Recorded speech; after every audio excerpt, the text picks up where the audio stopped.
Bienvenidos a todos a esta nueva sesión que vamos a estar viendo un poco más en profundidad para quienes estéis buscando la certificación SWP, que es la certificación inalámbrica. Vamos a estar viendo algunos temas, vamos a hacer algunos laboratorios, así que de eso se va a tratar un poco esta sesión, ¿vale?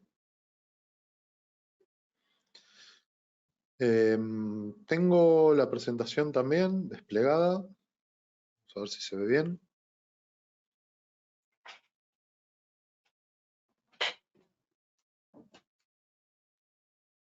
Vale, ahí estamos, se ve bien, vamos a habilitar. Bueno, gracias nuevamente a todos por invertir vuestro tiempo en esta formación. La idea de esta nueva sesión va a ser ver algunos temas más en profundidad. Vamos a hablar un poco de la solución que nos ofrece Enginius. Vamos a hablar sobre determinada temática, ¿sí?, que vamos a ver en el curso oficial. Vamos a hablar de fundamentos, planificación. Vamos a gestionar y vamos a hacer algunas demos prácticas con los entornos en la nube, algunos dispositivos. Nos vamos a enfocar como es una certificación orientada a la solución inalámbrica. Nos vamos a centrar únicamente en la sección inalámbrica. Y luego, como hemos hecho en los meses anteriores y los futuros también, seguiremos añadiendo contenido sobre soluciones de red, a nivel configuración de switches, configuración del router SD-WAN y demás temas, ¿vale? Así que este es un breve resumen de lo que vamos a estar viendo hoy y un breve también resumen de lo que se trata el curso, ¿sí? El curso de Enginius Certified Wireless Professional lo que brinda es a los profesionales de redes y IT los conocimientos necesarios para administrar, ¿sí?, la red cableada inalámbrica basada en la nube, ¿sí? Toda la solución de esta línea de Enginius vamos a gestionarlo todo a través de la nube. Eso es algo muy importante porque no va a ser necesario ningún equipamiento adicional para gestionar todos los equipos, ¿sí? Al finalizar se puede realizar un examen dentro de la web de Academy que tenemos en Enginius y podéis obtener el certificado oficial, ¿sí? El examen son 40 preguntas, luego lo veremos quizás al final de esta presentación un poco más en detalle, pero en la web academy.enginius.ai cualquiera se puede registrar y realizar el examen. Todos los temas teóricos también están dentro de la academia y la idea de este webinar es reforzar un poco el contenido, que tengáis por lo menos alguien a quien consultar determinadas dudas y bueno, y también ver algunas demos prácticas y tener un poco más el acercamiento con alumnos, ¿sí? Vamos a comenzar hablando de lo que es Enginius Cloud, ¿sí?, la solución en la nube que ofrece Enginius. Enginius tiene una solución en la nube donde vamos a poder gestionar todos los dispositivos, ¿sí?, a través de una nube pública. Esto quiere decir que podemos acceder desde cualquier lado del mundo a gestionar nuestros equipos, ¿sí?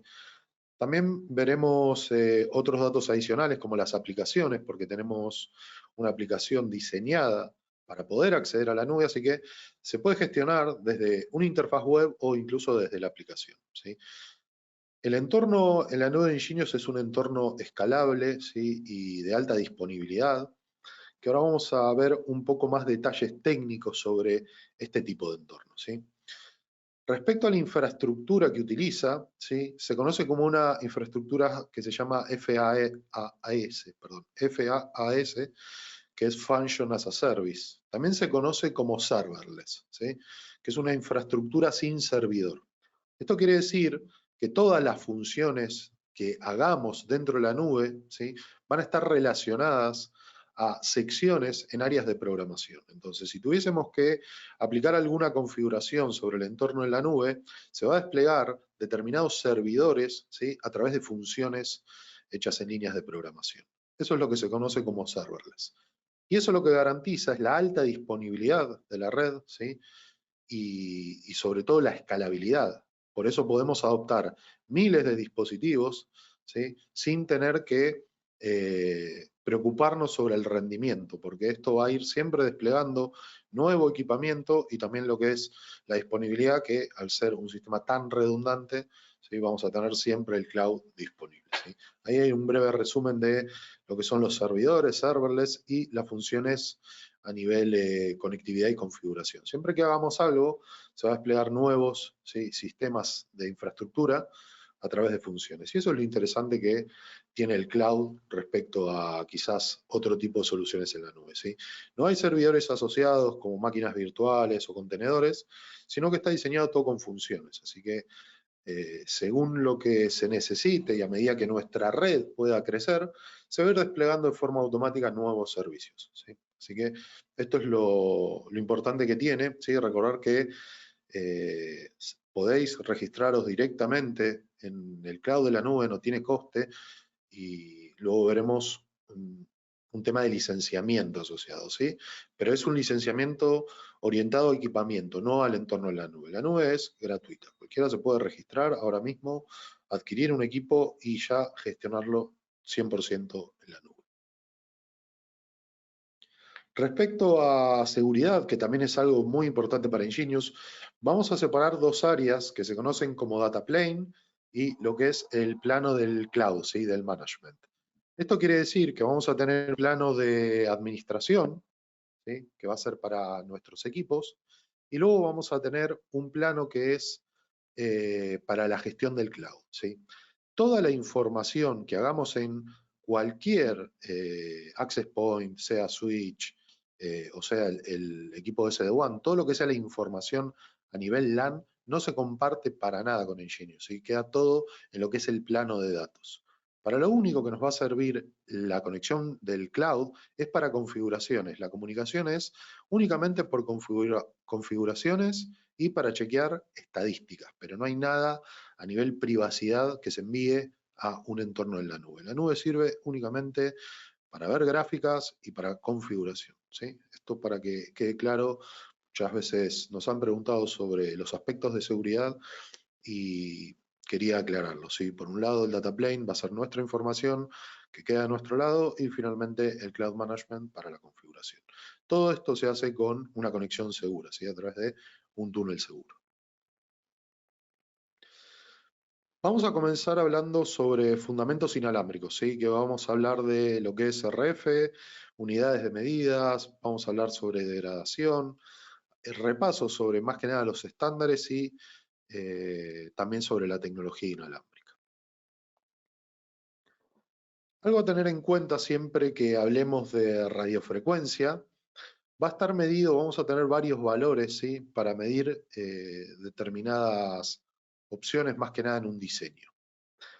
Vamos a ver siempre DBM en muchas partes del entorno de cloud y generalmente en todo lo que sea sistemas de radio, que DBM se relaciona a la potencia, ¿sí? DBM viene de decibeles y la M de milivatios. Siempre que veamos DBM vamos a poder relacionarlo a potencia, ¿sí? Y vamos a ver desde la potencia de transmisión de un radio hasta la potencia de recepción, ¿sí?, de un dispositivo, ¿sí? Así que DBM siempre va a ser potencia. Por otro lado tenemos otro valor que es dBi. dBi también es decibeles y la I, ¿sí?, viene de antena isotrópica. Entonces, dBi vamos a relacionarlo a las antenas, a la ganancia que tengan las antenas, ¿sí? Por un lado vamos a tener la potencia sobre los radios, sobre equipos de recepción, y por el otro lado va a ser la ganancia de la antena. Siempre que una antena tenga mayor ganancia, va a ser mucho mejor, ¿sí? La señal va a ser mucho más clara, los clientes van a obtener mejores niveles, así que siempre la ganancia de la antena es a veces algo que se deja de lado, pero es el secreto para que una solución inalámbrica funcione de forma correcta. Del lado derecho tenemos algunas leyes respecto a lo que son los decibeles, ¿sí? Vamos a encontrar, ¿sí?, dos leyes que son la ley de los 3 dB o reglas también, ¿sí? La regla de los 3 dB y la regla de los 10 dB. La regla de los 3 dB lo que nos dice es que si un nivel, ¿sí?, medido en dBm aumenta un valor de 3 o se reduce en un valor de 3, va a representar que se duplica la energía, en el caso que se sumen 3 dB, o que la energía, ¿sí?, se divida por la mitad. Esto quiere decir que del lado del receptor, si un receptor, por ejemplo un equipo cliente, empieza a recibir por ejemplo, menos nivel de señal y cae únicamente en 3 dB, significa que está recibiendo la mitad de la energía. Entonces ya podríamos darnos cuenta de que algo puede estar sucediendo en un área. Así que esto es la ley o la regla de los 3 dB. ¿Sí? A medida que se sumen 3 dB, la potencia se va a duplicar, y a medida que se resten, se va a caer por la mitad. Lo mismo tenemos para la regla de los 10. Los 10, lo que quiere decir es que si vemos que tenemos cambios en 10 dB, significa que la potencia va a aumentar 10 veces. Y si cae en 10 dB, vamos a recibir 10 veces menos de energía. Entonces, si esto lo trasladamos, por ejemplo, a un nivel de recepción, vamos a ver que si pasamos de una señal de menos 60 a menos 50, aumentamos 10 veces la energía. En cambio, si pasamos de menos 50 a menos 60, significa que perdimos 10 veces energía. Y lo mismo con los valores de 3. ¿Sí? Si se suman 3, va a ser que aumentamos 3, duplicamos la energía, o si se restan, es que recibimos la mitad de la energía. Así que esto son un poco esas reglas que lo vamos a ver siempre en muchos sectores del cloud, sobre todo en valores de CNR, niveles de señal. Ahí tenemos una pequeña imagen donde muestra cada una de las cosas. Respecto a lo que es la degradación de la señal, siempre hay que tener en cuenta que es una señal electromagnética, ¿sí? Debido a todo lo que sea factores del entorno, como pueden ser objetos, lo que va a suceder con la señal es que se va a terminar degradando, ¿sí? Según el tipo de material, una onda de radio puede afectarlo de una u otra forma, ¿sí? Según el material puede absorber, puede utilizarse lo que se llama reflexión, ¿sí? Difracción también. Son dos efectos que lo vemos en señales electromagnéticas, ¿sí? La reflexión es energía reflejada por un material y la absorción es energía que absorbe algún tipo de material, ¿sí? Las señales de baja frecuencia se propagan a través de los materiales más fácilmente, y esto también es algo importante. Si estamos hablando de una frecuencia de 2.4, por ejemplo, vamos a saber que 2.4 va a propagar mucho mejor que una frecuencia de 5.8. Entonces, siempre las frecuencias bajas van a propagar mejor las señales. Y esto quiere decir que en todo lo que sea obstáculos, una frecuencia de 2.4 se va a comportar mejor. Por eso en 2.4 podemos atravesar quizás una puerta, una pared no tan gruesa, y se comporta mucho mejor a nivel distancia y a nivel obstáculos respecto a una frecuencia de 5.8. Así que esas son las dos diferencias que vamos a ver. Algo a tener en cuenta es que a medida que la frecuencia sea más alta, ¿sí? Se va a comportar peor que una frecuencia baja, pero va a tener algo positivo, es que va a poder pasar más ancho de banda. Entonces, para redes de alta capacidad se requiere una frecuencia más alta, ¿sí? Estamos hablando de 5.8, ¿sí? En este caso. Ya en Wi-Fi 6 tenemos la extensión que es Wi-Fi 6E, donde tenemos una frecuencia de 6, ¿sí? De 6 gigas. Entonces, una frecuencia de 6 gigas se va a comportar mucho peor que una frecuencia de 2.4, pero va a tener la capacidad de pasar más ancho de banda por el aire. Así que todo lo que sea redes de alta capacidad, estamos hablando de mucho ancho de banda por aire. Lo recomendable es siempre utilizar una frecuencia alta, como puede ser 5.8 o 6. Para entornos de muchos obstáculos o distancias, posiblemente una frecuencia de 2.4 se comporte de una mejor forma, ¿sí? Y esto lo vamos a ver también como muestra en esta gráfica, según los niveles de señal, ¿sí? Con la intensidad que tengamos, que lo vamos a ver como verde, amarillo, rojo.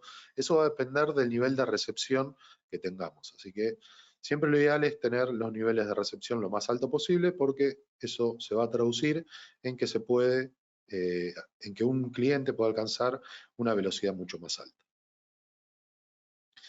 Vale, respecto a todo lo que sean tecnologías, vamos a hablar aquí de lo que son los estándares, ¿sí? Los estándares que tenemos de inalámbricos.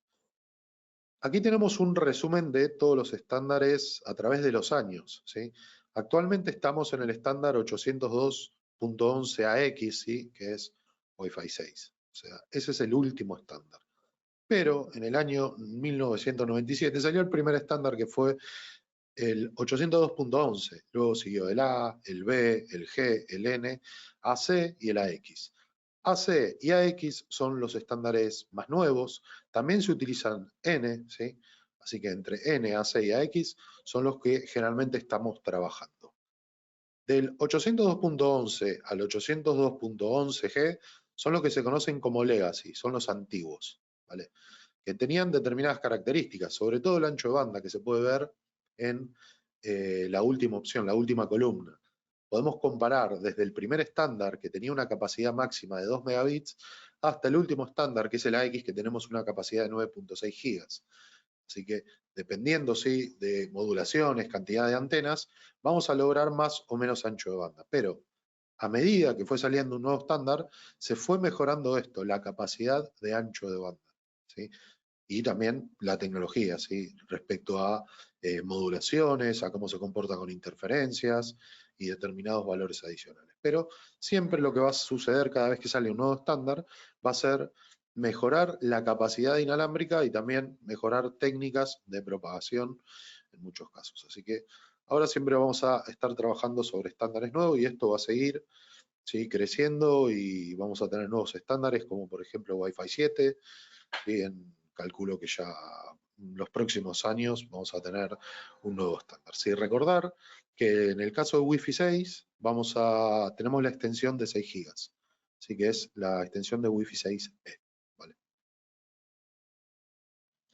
Ok, vamos a también tocar algunos temas sobre lo que es el diseño y la planificación, ¿sí? Que aquí vamos a hablar de lo que es interferencia, vamos a hablar de análisis de sitios, mapas de calor y planificación de canales, ¿sí? Uno de los primeros escenarios que nos vamos a encontrar en cualquier despliegue inalámbrico va a ser la interferencia, ¿vale? Y es algo que como administradores vamos a necesitar resolver. Pero previo a resolverlo, hay que entender el tipo de interferencias ¿sí? que podemos llegar a ver en una solución. Y aquí tenemos tres tipos ¿sí? que se categorizan como interferencia ecocanal, interferencia de canales adyacentes, interferencia de dispositivos non-Wi-Fi, que sea dispositivos que no son access points, por ejemplo. ¿sí? Lo que es interferencia ecocanal se refiere a que instalamos una AP y luego instalamos otro AP en la misma zona de cobertura, pero con el mismo canal. Ejemplo, en 2.4 configuramos un canal en el AP con una frecuencia de 1, si lo seleccionamos en el canal 1, y otro AP seleccionamos también canal 1. Eso es un error porque estamos generando lo que se conoce como una interferencia ecocanal. Así que eso es lo que deberíamos evitar en el momento de la configuración.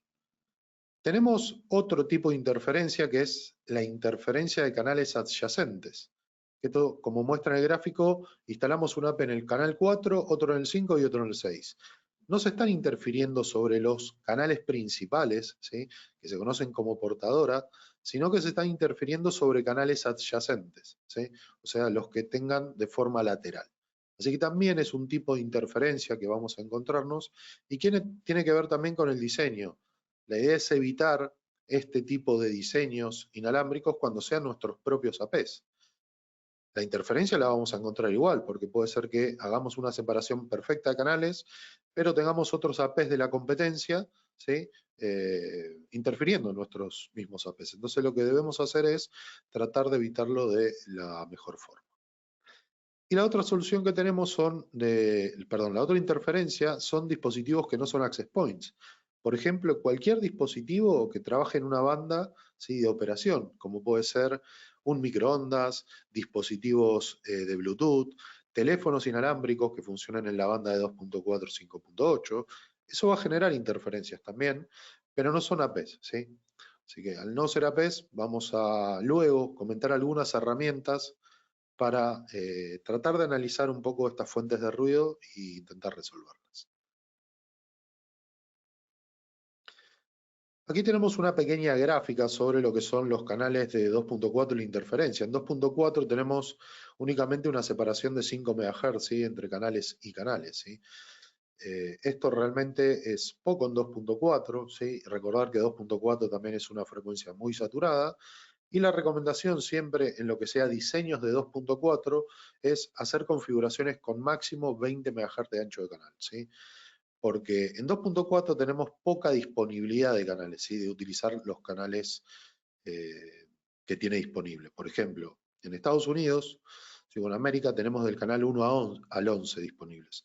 únicamente tenemos 11 canales y solamente podríamos instalar 3 APs en una zona de cobertura. Así que una de las características que tiene 2.4 es que es cierto que llega a distancias mayores, se propaga de una mejor forma, pero la disponibilidad de canales es muy limitada. ¿Sí? Aquí vemos otro ejemplo de 2.4, pero ya con configuración de canales. Por ejemplo, canal 1, canal 6 y canal 11. ¿Vale? Ahí tenemos las frecuencias portadoras, que son 2412, 2437 y 2462, con un ancho de 20 MHz. ¿Sí? Esto, en el caso de que se instalen 3 APs en la misma zona de cobertura, es recomendable utilizar esta distribución, canal 1, canal 6 y canal 11. ¿Qué sucede si lo instalamos en otro canal, como muestra la imagen por debajo? Bueno, ahí vamos a tener interferencia. Y esto es lo que se conoce como interferencia de canales adyacentes.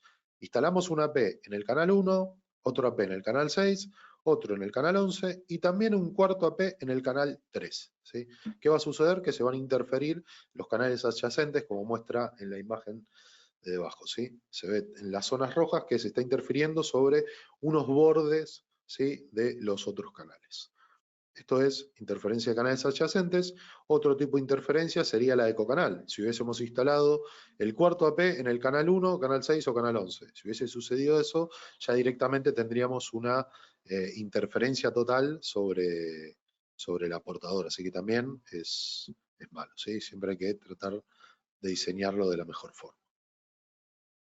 Hay una disposición de canales, ¿sí? Aquí tenemos, por ejemplo, para 6 APs en 2.4, que son pasos más que nada de la planificación, ¿sí? Aquí estamos separando, por ejemplo, canal 1, canal 5, canal 9, canal 13, ¿sí? Estamos hablando de que podríamos instalar un cuarto AP, ¿sí?, en la misma zona de cobertura. Pero esto es únicamente para la región de Europa, porque en España tenemos hasta el canal 13 disponible, pero en cambio en América tenemos hasta el 11. Si tuviésemos hasta el 11, únicamente podemos instalar 1, 6, 11. Pero aquí, como tenemos el 13, podríamos instalar un cuarto AP distribuyéndolo en estos canales, 1, 5, 9 y 13.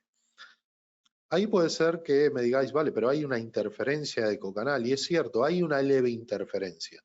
Pero gracias a las modulaciones nuevas que tenemos en los nuevos estándares a partir de AC, que tenemos OFDM, incluso en N también, esto se va a comportar de una mejor forma, ¿sí? Así que por lo menos, va a tratar de ser un poco más efectivo si tuviésemos una leve interferencia cocanal. Si pudiésemos evitarlo, mejor, ¿sí? Siempre que pudiésemos separar lo más que podamos los APs va a ser mejor, pero en caso que no se pueda, bueno, podemos utilizar esta distribución de canales, utilizando potencias bajas y tratar de aislarlo uno de otro, quizás muchas veces hasta utilizando obstáculos. Así que esta es una de las cosas que podemos llegar a ver. Respecto a planificación, aquí tenemos el mismo ejemplo, pero como si estuviésemos instalándolo en techos, ¿sí? Siempre en 2.4 vamos a tener problema de, al no tener tanta disponibilidad de canales, vamos a necesitar reutilizar los canales. Entonces, para reutilizar los canales, lo que debemos hacer es tratar de separarlo lo más posible de uno de otro. Podemos reutilizar el canal 1, por ejemplo. Como se ve en este gráfico, en un piso tenemos canal 1 y en el piso de debajo tenemos también canal 1. Pero están tan separados, ¿sí? Y sobre todo porque tenemos, ¿sí?, una estructura quizás de hormigón, donde va a directamente no bloquear las señales, podemos reutilizar los canales. Así que también es una buena técnica reutilizar los canales. Pero siempre hay que tener en cuenta que si vamos a reutilizar los canales, hay que hacerlo con la idea de que el AP no pueda ver al otro AP. Porque si esto sucede, sí vamos a tener una interferencia, ¿sí?, sobre canales adyacentes o interferencia de cocanal. Así que la reutilización es algo que se utiliza, pero hay que tener en cuenta eso, que no se vea. Y ahora tenemos la pregunta, ¿qué utilizamos entonces? ¿Un patrón de 3 canales o un patrón de 4 canales en 2.4?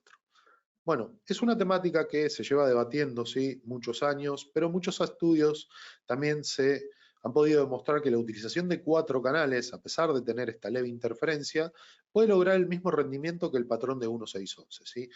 Y esto es porque utiliza una modulación que es OFDM, ¿sí? El patrón de 1.6.11 viene heredado, ¿sí?, de lo que era el estándar B, donde se utilizaba 22 MHz de ancho de canal y una modulación distinta que era DSSS. OFDM se comporta mucho mejor en zonas de interferencia, ¿sí? Y OFDMA, que es la modulación que estamos utilizando, por ejemplo, en Wi-Fi 6, se comporta aún mejor. Así que esto nos ayuda un poco a lo que sea la interferencia que tengamos por aire. Pero siempre lo recomendable es tratar de separarlo, ¿sí? Como comentaba anteriormente, de la mejor forma, ¿sí? Pero si nos encontramos con un caso donde tengamos que utilizar esta separación a pesar de tener una leve interferencia, bueno, OFDM nos va a ayudar. En el caso de Wi-Fi 6 tenemos una técnica que se llama BSS Coloring, que es parte del estándar. Y eso también para todo lo que sea interferencias va a mejorar muchísimo, ¿sí?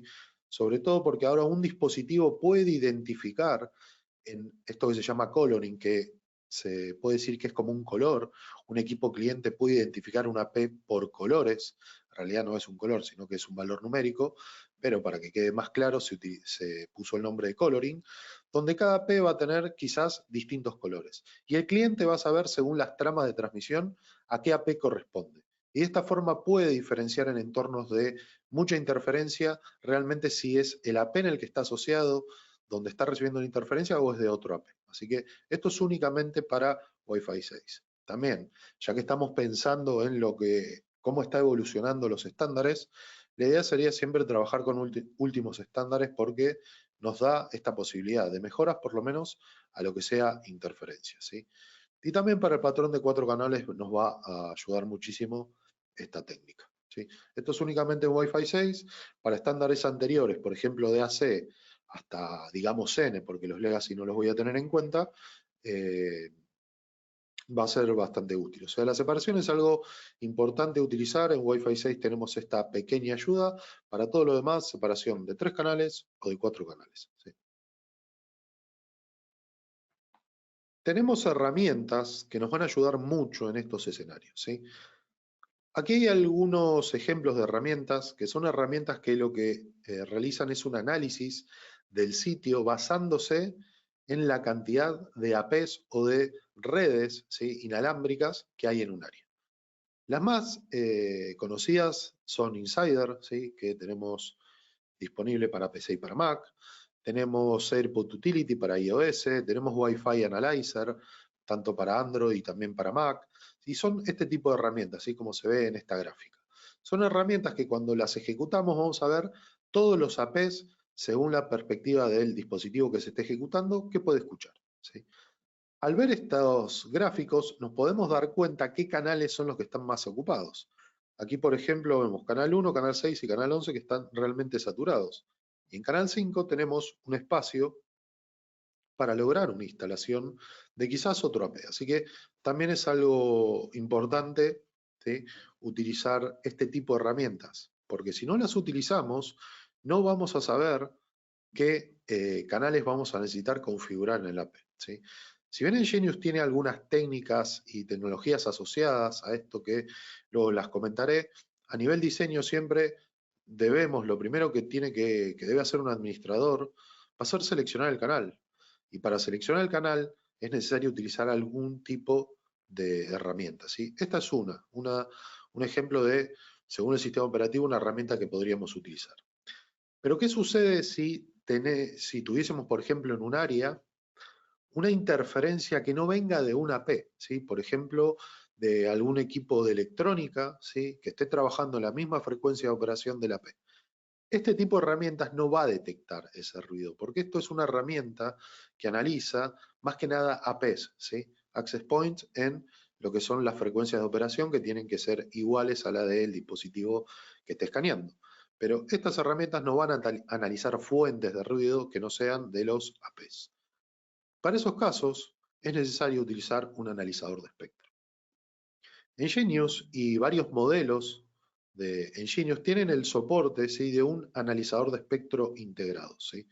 Los modelos, por ejemplo, SW220, 230S, tienen un analizador de espectro integrado. Y esto quiere decir que tiene un radio dedicado para hacer estos análisis. Y esto es distinto a las herramientas que hemos visto anteriormente, porque esto sí lo que hace es analizar el espectro, ¿sí? Si hay una fuente de ruido de algún sistema electrónico, esta herramienta lo va a poder detectar, ¿sí? Va a poder detectarlo y en base a los resultados vamos a poder fijar una frecuencia de operación. Y esto lo hace sin interrumpir la conexión que tengamos de clientes. Y esto es lo importante, ¿sí? Porque si tuviésemos que ejecutar esta herramienta y tuviésemos el AP en funcionamiento, donde hay varios clientes asociados, no sucede nada, ¿sí? No se van a desconectar los clientes porque tenemos un radio dedicado. Que también es otra herramienta que podríamos utilizar para hacer estas configuraciones o por lo menos estos ajustes que tengamos en el sitio. Otra herramienta que se puede utilizar a nivel planificación es EZ-Planner, ¿sí? Que es el Wi-Fi Planner, que es una opción que tenemos gratuita que nos ofrece Ingenious, ¿sí? Que es un planificador en un sitio. Podríamos diseñar una red inalámbrica utilizando, ¿sí?, el EZ Wi-Fi Planner, y vamos a poder desplegar una serie de access points, ¿sí?, utilizar zonas de cobertura, cargar planos e incluso ver la cobertura según los ajustes que hagamos en el AP, por ejemplo a nivel potencia, e incluso también se puede configurar y ajustar según obstáculos, que también es algo muy importante. Para quienes queráis probarlo, la web es partnersengenius.eu. Hay que registrarse como partners. Es un registro gratuito, ¿sí?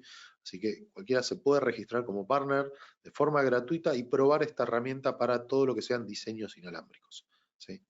Aquí tenemos una pequeña gráfica de lo que es el EZ Wi-Fi Planner, ¿sí? Tenemos la posibilidad de cargar nuestros propios planos, ajustar distancias, añadir access point, modificar zonas de cobertura y también ajustar el plano en base a los obstáculos. Podríamos decir que en un plano tenemos paredes muy gruesas, paredes más finas, puertas de madera, metales, etcétera, y en base a cómo ajustemos el plano vamos a obtener una zona de cobertura.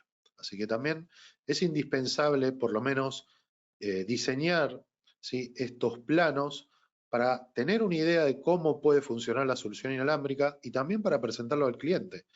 Si somos integradores va a ser importante tener esta herramienta porque luego nos va a poder, vamos a tener la posibilidad de exportar toda esta solución en un PDF para luego presentarlo. Y esto es gratuito también. Así que también es una herramienta realmente muy útil y muy buena para simular despliegues y tener idea de cómo va a quedar nuestra solución inalámbrica cuando esté finalizada, ¿sí? Así que también tenemos una vista más y una configuración adicional más para desplegar soluciones inalámbricas, ¿vale? Dentro de la herramienta vamos a tener la posibilidad no solo de gestionar un solo plano, sino que podemos añadir varios planos. Imaginar que estamos realizando un despliegue en un hotel, donde son varios pisos. Bueno, vamos a tener la posibilidad de, por cada piso, crear un nuevo plano, ¿sí? Y deberíamos cargar el plano cada piso, añadir los access points y diseñar una solución inalámbrica en base a esas características. Y esto es, como comentaba, realmente gratuito, es todo en la nube, se puede exportar y es una función bastante útil que vamos a poder ver, ¿sí? Así que para quienes aún no lo hayan probado, es una buena idea, ¿sí?, mirar esta herramienta para poder gestionar o diseñar estos diseños de red, ¿sí?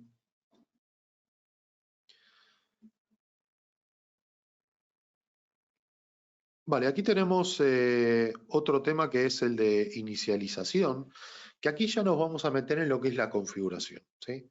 Antes hemos visto varios temas teóricos, ahora vamos a ver toda la configuración ya directamente de una forma más práctica, ¿sí? Lo último a comentar va a ser algunos requisitos respecto al firewall. Como toda nuestra solución se gestiona en la nube, si estamos realizando una instalación y hay algún firewall, ¿sí?, en el sitio, hay que tener en cuenta que no esté bloqueando determinados puertos. Y aquí tenemos una lista, ¿sí?, de los puertos de comunicación y direcciones IP. Si por alguna razón se está bloqueando alguno de estos puertos, bueno, habría que habilitarlos. Así que tenemos una lista, ¿sí?, de determinados puertos, el protocolo, el sentido del tráfico y a qué se refiere cada uno, ¿sí? Si estamos en una instalación que por alguna razón no se puede conectar nuestro equipo con la nube, bueno, revisar estas configuraciones del firewall en el sitio donde estemos. Por defecto no está bloqueado, pero si por alguna razón nos encontramos con algún problema, sí podemos probarlo. ¿Vale? Vale, vamos a inicializar una configuración, vamos a crear una cuenta en el cloud. También el registro de una cuenta en la nube es gratuito, así que cualquiera puede crear una nueva cuenta, tener una cuenta en el cloud. Tenemos distintos tipos de autenticación a través de la cuenta de Partners de Genius. Podemos ingresar con una cuenta de Google, así que tenemos varios sistemas de single sign-on y con eso ya nos registramos en la nube y no hay que pagar absolutamente nada. Ya tenemos la nube disponible. El segundo paso que vamos a realizar va a ser registrar un dispositivo en la nube. Entonces, para esto, si adquirimos cualquier modelo, ¿sí? Vamos a tener la posibilidad de añadir este dispositivo a la nube para que se empiece a gestionar todo desde la nube. Tercer paso va a ser asignar el dispositivo a una red. Siempre que creemos un nuevo sitio que va a ser como una nueva implementación, hay que crear redes, que son las networks. Cada dispositivo tiene que estar asociado a una red y cada red tiene sus propias políticas de forma independiente. Así que estos son los 3 pasos para poder gestionar nuestros equipos. Crear una cuenta, registrar el dispositivo, que lo vamos a ver en la sección del inventario, y luego asignar el dispositivo a una red. A partir de ahí ya podemos realizar configuraciones en la nube y que se aplique la configuración directamente a nuestros equipos y se gestiona luego, a partir de ahí, todos los equipos en la nube. ¿Sí? Siempre los equipos se van a sincronizar con el cloud y a medida que hagamos nuevas configuraciones, lo que hace el cloud se comunica con el equipo cliente, sea un access point, sea un switch o un router SD-WAN, para aplicar las configuraciones. ¿Sí? Si agregamos un dispositivo por primera vez, lo que va a suceder es que se va a actualizar el firmware. ¿Sí? Así que si adquirimos un nuevo AP, por ejemplo, y lo conectamos al cloud, si está con una versión anterior, lo primero que va a hacer es actualizarse el firmware y luego va a estar operativo para que podamos aplicar las configuraciones. De vuelta, unos breves pasos. ¿Sí? Crear la cuenta, registrar el cloud, asignarla a la red y estamos listos para configurarlo. Este es un ejemplo de lo que se ve cuando ingresamos al cloud de Ingenious. ¿Sí? Ingresamos al cloud de Ingenious, vamos a poder registrarnos con un correo electrónico, utilizar la cuenta de partners. Si ya nos hemos registrado, por ejemplo, como partners para utilizar el Wi-Fi Planner, bueno, podemos ingresar también al cloud con esta cuenta o podemos directamente autenticar a través de Facebook o Google. Así que es bastante simple la creación de la cuenta en la nube. Una de las aplicaciones que vamos a tener vinculadas es Cloud2Go, ¿sí? Que es una aplicación para distintos sistemas operativos, que en este caso puede ser un Android, un iPhone, donde también vamos a poder acceder a nuestro entorno en la nube, gestionar, recibir notificaciones en caso de algún tipo de desconexión de un equipo, mirar métricas, etc. Así que también es una herramienta muy útil que podemos utilizar para cualquier administrador, porque no es necesario que estemos frente a un ordenador para quizás hacer ajustes. Si es un ajuste rápido o alguna notificación que tengamos o alguna alarma y quisiésemos revisarla, lo hacemos directamente desde el móvil. ¿Sí? Así que es también muy simple gestionarlo. Uno de los primeros pasos, luego de crear la cuenta, era añadir los dispositivos, ¿sí? Al cloud. Más que nada es adoptar el equipo a nuestra cuenta de la nube. ¿Cómo se realiza esto? Tenemos 2 opciones para hacerlo. La primera es, si contamos con la aplicación de móvil ya instalada, podemos registrar el dispositivo utilizando la cámara del móvil, ¿sí? O una tablet y escaneando el código QR que viene en cada uno de los equipos. Ahí como se ve en la imagen de la izquierda, siempre los equipos tienen un código QR por detrás. Utilizando nuestra aplicación podemos escanear este código y automáticamente se va a adoptar a la nube y lo vamos a ver en la sección de inventarios. Si no quisiésemos hacerlo de esta forma, la otra opción es en la ventana, ¿sí? Que tenemos de la derecha, hay una opción que dice número de serie. Lo que hay que hacer es ingresar el número de serie. Ingresamos el número de serie de nuestro equipo y se va a adoptar directamente en la nube y va a estar listo para luego aplicarlo a alguna red y realizar configuraciones. Así que la adopción también es muy simple y muy rápida, ¿sí? Incluso si hacemos compras, por ejemplo, en proveedores donde nos envíen quizás 45 APs, por ejemplo, podríamos pedirle al proveedor que nos informe el número de serie y mientras nos realice el envío, copiar y pegar los números de series y ya tenemos por lo menos los dispositivos asociados a nuestra cuenta. Luego lo que queda es conectarlos y configurarlos, así que también es algo bastante útil. El tercer paso era crear una red, ¿vale? Y las redes son comunidades lógicas que van a pertenecer a una organización o sitio donde va a tener sus propias políticas, ¿sí? Podemos crear infinidad de redes con distintas políticas. Podríamos separar, por ejemplo, por departamentos, por redes de invitados o por cualquier otro tipo de configuración que tengamos. Esto también va a depender mucho del administrador y lo puede crear de una forma u otra. Crearlo sobre una red, toda la política de la red en general, por ejemplo, de un sitio, o separarlas, ¿sí? Por ejemplo, por distintos pisos, distintas áreas, etcétera. Así que es muy flexible la configuración, pero sí también es un requisito, por lo menos, tener una network, porque luego los dispositivos, los equipos se van a asociar a una network, ¿vale? Y ahora vamos a ver un poco lo que es la administración de este tipo de redes antes de verlo en el cloud, porque vamos a hacer todo este laboratorio, ¿sí?, de demo, adoptando el dispositivo, configurándolo en una network, luego vamos a probar de configurar unos SSIDs, vamos a ver un poco lo de múltiples sitios, así que vamos a verlo un poco más en detalle sobre lo que es la gestión de las redes, ¿sí? Aquí tenemos una arquitectura, más que nada una jerarquía, ¿sí?, de lo que es el diseño de las redes. Cuando se utiliza un sistema, por ejemplo, tradicional, realizar tales tareas suele requerir un gran esfuerzo, ¿sí? Se necesita un acceso remoto para cada sitio. Dentro de la nube, algo que es muy importante es que con una sola cuenta de cloud podemos gestionar distintos sitios. Un sitio puede ser un lugar totalmente independiente y separado uno de otro. Imaginar que desplegamos una solución en un hotel. Lo gestionamos desde nuestra cuenta cloud. Luego gestionamos, por ejemplo, una universidad. Lo gestionamos con la misma cuenta de cloud. Y luego hacemos una implementación en una cadena de restaurantes. También lo podemos hacer con la misma cuenta de cloud. Pero lo hacemos con sitios independientes. Todos los sitios son independientes uno de otro. No se comunican de ningún aspecto, o sea, no se ven entre ellos. Son sitios completamente independientes, como si estuviésemos instalándolo de forma local y configurando todo de forma local. Pero lo hacemos con una sola cuenta de cloud y eso es algo muy importante que tenemos. Luego en el sitio podemos separar incluso por jerarquías, como se muestra aquí. En el caso de una empresa podríamos separar, ¿sí?, la sede de Estados Unidos con la sede de Europa. Luego en Europa podríamos separar la sede de París con la de Londres y la de Italia. Y luego en cada uno de esos subsitios vamos a tener las redes disponibles. O sea, vamos a poder tener una red, por ejemplo, varias, una red de finanzas, una de soporte, lo que sea, es muy flexible.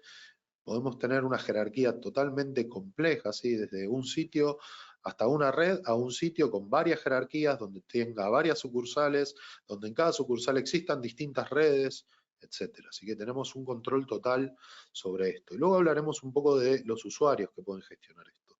Pero también vamos a tener una facilidad sobre este tipo de gestión.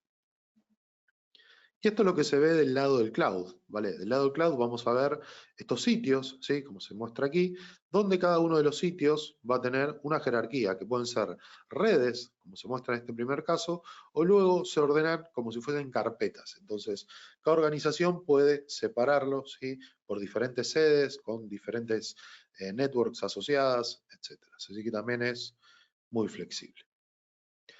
Todo lo que son las organizaciones o sitios, como comentaba, son independientes entre sí, o sea, no se ve absolutamente nada. Cada organización va a tener su propio inventario, ¿sí? Imaginar que adquirimos una AP, el AP tiene que pertenecer a una organización y luego a una red de esa organización o de ese sitio, ¿sí?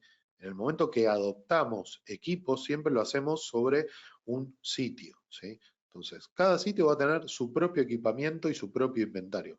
Por eso están separadas unas de otras, ¿eh? Eso hay que tenerlo en cuenta porque no es algo que se realiza en conjunto, sino que cada uno tiene su propia configuración de forma independiente. Respecto a las networks, ¿sí?, Dependiendo de cómo esté segmentada, bueno, se puede ramificar desde la organización principal y colocarse en lo que se conoce como subcarpetas, ¿sí? La sección de networks, los dispositivos siguen una configuración de una política establecida por el administrador.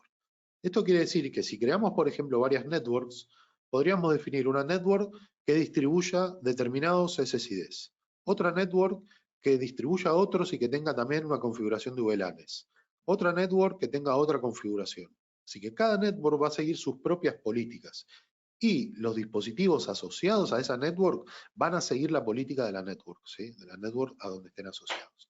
Entonces eso también es muy flexible porque podríamos separar, ¿sí?, distintas políticas en distintas redes, para no hacerlo todo quizás desde un solo lugar. Así que también es algo que lo veremos. Respecto a otro concepto que lo vemos como multitenancy, ¿sí? Multitenant, que dice, cuanto más grande sea una organización, más administradores de red se van a requerir, según cómo se segregue la red. La página de miembros del equipo de Genius Cloud permite una fácil gestión de multiusuario para cada organización. Y cada miembro se puede configurar con los siguientes permisos: administrador, lector o de lectura, y también algo que se llama recepción, ¿vale?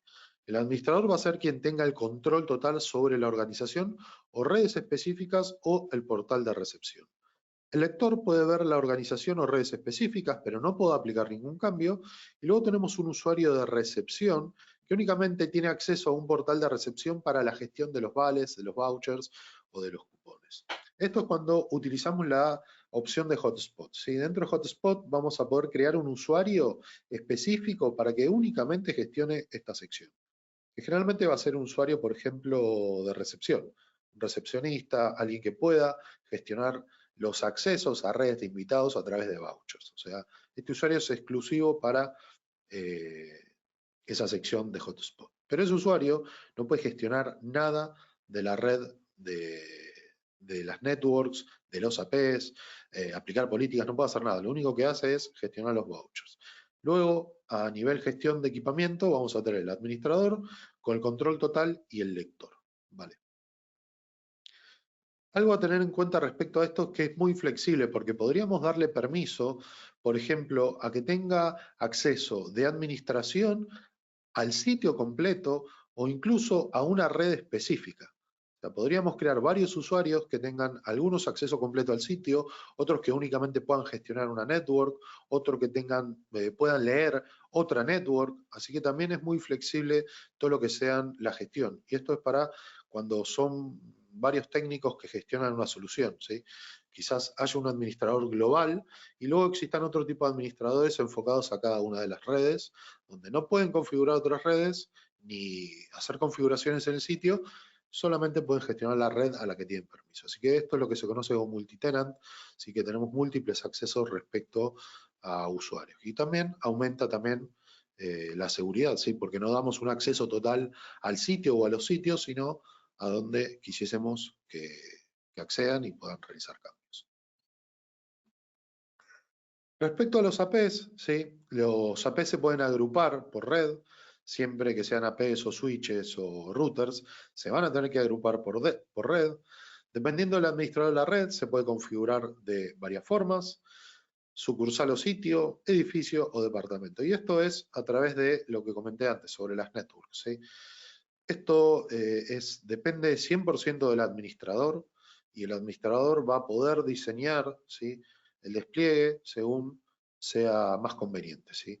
Lo puede crear por una sucursal, un sitio, lo puede crear a través, como si fuese una vertical de un edificio de hostelería, puede ser que tenga la misma configuración para todos los APs en varios pisos. Lo puede seleccionar por piso, que los establecimientos comerciales pueden tener un diseño de red diferente, y también por departamento. Algunos clientes lo que se hacen es solicitar configuraciones de red específica por departamento. Esto quiere decir que podríamos crear, como comenté anteriormente, una network que sea para finanzas, otra que sea para soporte, otra para redes de invitados, y eso se puede hacer a través de networks donde va a tener su propia política. Otra opción es que se aplique sobre la misma network. Así que esto también va a depender un poco del diseño de la red, decisión del administrador y qué tan grande es la red, ¿sí? Porque si una red es muy grande, quizás lo mejor sea separarla por diferentes departamentos o diferentes networks. Si es una red pequeña, con una network nos va a bastar, ¿sí? Nos va a alcanzar, pero para redes más complejas tenemos la posibilidad de usarlo o utilizarlo de otra forma. Cada punto de acceso puede anular la configuración de radio y SSID. Imaginar que configuramos 3 SSIDs distintos para un hotel. Uno puede ser el de habitaciones, el otro puede ser el de recepción y uno para personal del hotel. Esto puede estar, si lo configuramos en una network, distribuido por todos los APs, ¿sí? El edificio. Y quizás no sea el comportamiento que estemos buscando. Porque no está bien que, por ejemplo, en una habitación podamos escanear con un móvil y veamos el AP que hay en recepción. Entonces, para evitar este comportamiento, tenemos la posibilidad de deshabilitar determinados SSIDs por algún radio, ¿sí? Para implementaciones más extensas, lo recomendable es quizás utilizar las networks para eso. Quizás utilizar 2 networks donde se distribuyan determinados SSIDs. Pero también en una solución más pequeña podríamos utilizar una network y en determinados APs le quitamos el tilde o el check que tiene sobre habilitado en el SSID. Y podríamos decir que únicamente se distribuya uno, otros o varios a la vez. Esto también va a depender mucho del administrador, pero tenemos la posibilidad de hacerlo. Respecto a las configuraciones del radio, tenemos configuraciones por defecto, sí que es una plantilla, que esto quiere decir que en el momento que añadimos una AP a la solución, se va a configurar todo lo que tengamos aquí de forma automática, ¿sí? Cada AP que sumemos a una network va a aplicar esta configuración a nivel radio, ¿sí? Esta plantilla la podemos ajustar para que cada AP que se una cambie su comportamiento. Y la otra opción que tenemos es directamente dejar la plantilla así y luego ajustar por AP algunos parámetros, como pueda ser la potencia, la frecuencia, opciones adicionales, como deshabilitar a X, el balanceo de clientes. Bueno, esto se puede aplicar a nivel general a través de una plantilla para todos los APs en la sección del radio, o lo hacemos AP por AP, ¿sí? Va a depender mucho también del administrador. Esto es una pequeña pantalla de lo que es el inventario, ¿sí? En el inventario vamos a poder ver todos los equipos que tenemos asociados en el inventario de un sitio, de una organización. Siguiente paso, como comentaba, era asociarlo directamente a una network. Pero el primer paso va a ser verlo directamente aquí, en el inventario. Así que esto lo veremos siempre que añadimos nuevos equipos a nuestra cuenta de cloud. Vale, vamos a verlo directamente ya de forma práctica, todos estos temas en el cloud. Así que para eso lo que voy a hacer es acceder a mi cuenta de cloud y vamos a verlo, ¿sí? Vamos a ver si se expiró la sesión. Voy a loguearme nuevamente y voy a acceder a mi cuenta de cloud. Vale. Yo aquí tengo un sitio que tengo creado anteriormente, que se llama IngenuSite, con una network que también se llama Network, ¿vale? Lo primero que voy a chequear es aquí en esta opción donde dice inventarios y licencias, ¿vale? Aquí en inventarios y licencias voy a ver todos los equipos que tengo asociados. En este caso tengo en este sitio, en el GeniusSite, estos 4 dispositivos, que son 2 APs, un switch y un router SD-WAN. Todo esto lo tengo asociado a mi sitio en GeniusSite. Si quisiese sumar un nuevo equipo es muy fácil. Lo único que debo hacer es hacer un clic aquí donde dice Register Device y vemos esta ventana. Aquí debería completar, si lo estoy haciendo desde un ordenador, el número de serie, o si lo hago desde la aplicación, lo que podemos hacer es descargar la aplicación, escanear el código QR y en el momento que hagamos eso, que vamos a estar logueados con nuestra misma cuenta de cloud, lo veríamos aquí también por web, en inventario, ¿sí?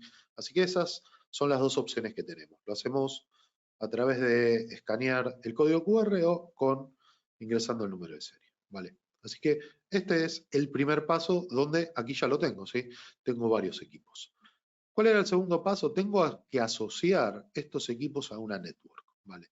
Entonces lo que voy a hacer es seleccionar, por ejemplo, mi gateway, mi switch y voy a seleccionar uno de los APs, ¿sí? Modelo 220. Y tenemos aquí un botón que dice asignar a la red. Voy a hacer un clic aquí y decir que lo asigne a network. ¿Por qué veo network? Porque tengo una sola red creada, ¿vale? Si tuviese más redes, vería todas las redes disponibles, ¿vale? Y el último paso es aplicarlo. Cuando aplico estos cambios, lo que va a suceder es que me aplicó todos los dispositivos aquí a la network, que también se llama network, ¿vale? Entonces, ya tengo la posibilidad ahora de gestionar mis equipos, ¿sí? Puedo ir aquí al dashboard y voy a ver todos los equipos, ¿sí? Cuando esté en verde, ¿sí? Este anillo, significa que ya el equipo está totalmente sincronizado, ¿sí?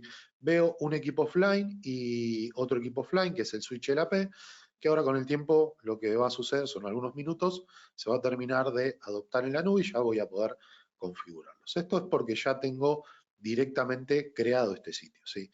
Pero en el caso que apliquemos una nueva configuración, puedo ir a esta opción, ¿sí? Que es un menú que se llama Hamburger, y hago un clic aquí. Y aquí es desde donde creo una nueva organización. Imaginar que ahora estoy realizando una implementación para un hotel. Entonces aquí debería escribir, por ejemplo, hotel, Wi-Fi, para poner un nombre, el país y la zona horaria. Y de esta forma hago create y se crea un nuevo sitio, ¿sí? Aquí vemos que se creó este sitio que se llama Hotel Wi-Fi. Si tuviese que crear otro, lo hago de la misma forma, ¿sí? Aquí pongo colegio Madrid y se va a crear un nuevo sitio, donde vamos a aplicar siempre esta configuración cuando se trate de un sitio nuevo.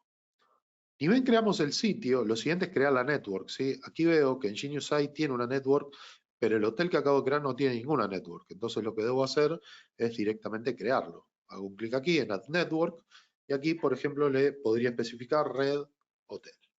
¿Vale? Aquí este usuario y esta contraseña es para el acceso local de los distintos equipos que tengamos, sea una AP, sea un switch, ¿sí? Podemos acceder de forma local a los equipos siempre que utilicemos este usuario y la contraseña que vamos a definir aquí. Esto siempre lo vamos a ver cuando creemos una nueva network, ¿sí? Así que hay que tener en cuenta de que si asociamos algunos equipos a una network y otros a otra, quizás para el acceso local pueda ser que sea una contraseña distinta. Así que eso también lo define el administrador. Aquí lo creo, directamente la network, y se crea la red del hotel. Ahora ya podría directamente asociar, ¿sí? Distintos equipos. ¿Qué sucede si me cambio de sitio? Por ejemplo, al hotel voy, ¿sí? Si voy al hotel y voy aquí a inventario y licencias, veo que está vacío, porque no asocié ningún equipo a este sitio, ¿sí? Entonces, siempre que adoptemos equipamiento va a estar en el sitio que está relacionado. En este caso no tengo ningún equipo porque no registré desde este lugar ningún access point o switch a este sitio. Lo hice en mi otro sitio que es el de Ingenious. ¿Vale? Y eso para tener un poco en cuenta cómo se crea. Voy a ir nuevamente al dashboard. Sí, aquí vamos a ver siempre los dispositivos que se van a asociar y siempre lo vamos a ver en un estado online o de offline. En este caso siempre tarda algunos minutos, así que con el tiempo lo voy a ver aquí. Voy a cambiar también a la network y desde aquí es desde donde configuramos, ¿sí? Todos los parámetros que van a llevar el gateway, el switch o el access point, ¿vale? Así que todo lo vamos a hacer desde aquí. Por ejemplo, si tuviese que crear un SSID, voy a ir a esta sección, ¿sí? Que vemos esta ruedita, Access Point y SSID. ¿Vale? Voy a hacer un clic aquí y vamos a crear un nuevo SSID. Voy a añadir, ¿sí? Del botón de Add SSID y vamos a tener la posibilidad de crear uno o varios SSID. En este caso puedo hacer uno que sea Red, Wireless, prueba. Muy bien, tenemos esta red. Voy a dejarla como habilitada. El tipo de red va a ser inalámbrica, no va a ser un tipo de red Smartcast. Smartcast está enfocado más para hoteles donde se puedan asociar Chromecast a este tipo de red. Así que vamos a dejarla como una red estándar. No vamos a esconder el SSID.